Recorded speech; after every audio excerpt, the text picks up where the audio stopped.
महासचिव संगल मंजी परगना मंडवा अदो लकीडेरे गोंके का नित्यम रोड के ना दो नपाय अंजोमेन तम गया री सरहाव तो नोआ नितो गोंके का एम का बुन इसी कलेक्टर एम लतार तीन पदाधिकारी ब्लॉक लेवल रहना उना छाया प्रतिलिपि बनाव कते जो पदाधिकारी मो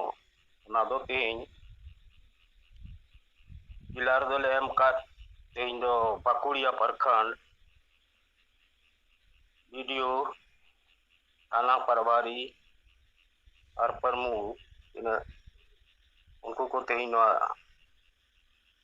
दबी सकाम ले एम किदा अदो वीडियो रूम रे बलोतरा गे चालाय जो खान अले फोटो ले हताओ लहारे उनी मेन किदा बांग पे दू पे आपे nyel lagi अदो इस पढ़ाव कते अडी रस्को सला नोआय मेन किदा जे दो माडी नपाय कमी kan पे और नोआरे दो इनिंग बदाई गया आपे मुझे प्रगना व्यवस्था पूरा सोसोस चिलका को चलाव दा अदो आइते गी तिंगुइना अरे मिदा मामते सजाव कते मिटेन ठिंगा धारी बिचारा डियारे काय दराना नोआरे अडी रस्को हिना ते उनी हो दनुई हो जो कते मा फोटो कथा पे तो नरा मने दो बुझो किदा अदो ने कते इन टाइम रे थाना प्रभारी ले मा प्रमुख को और नोआरे चर्चा के दाले तो अतुमा राजतंत्र लेकते मजिमा को बहु सहमत चला हिजुकान तो संविधान आइन बांको बडाय नि तो को उल मतल गेर हिना को प्राय तो लेका दो उनकुरे सुधर आले दोले मंदा नि तो जनतांत्रिक एवं संविधान लेकाते की अतो रेन हर आको लेकाते की शिक्षित महिला पुरुष बचाव करते जोन मानसी हुयो नोआ मेनगम कना अले संगल अभियान से पहले अतो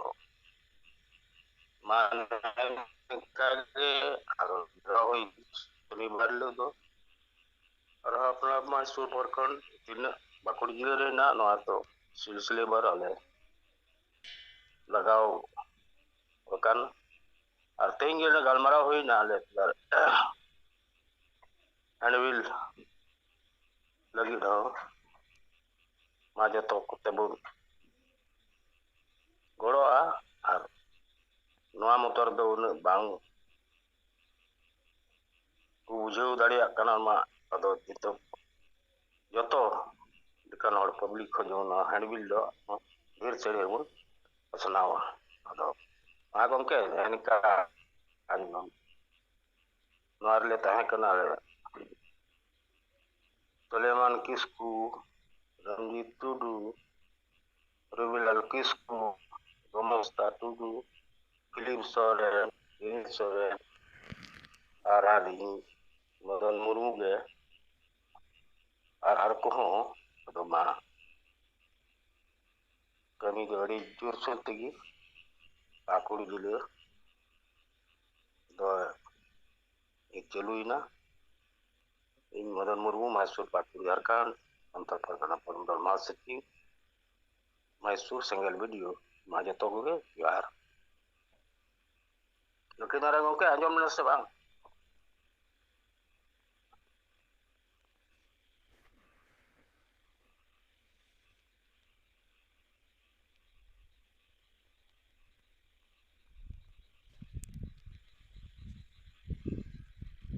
मदन जो मेरा बोल के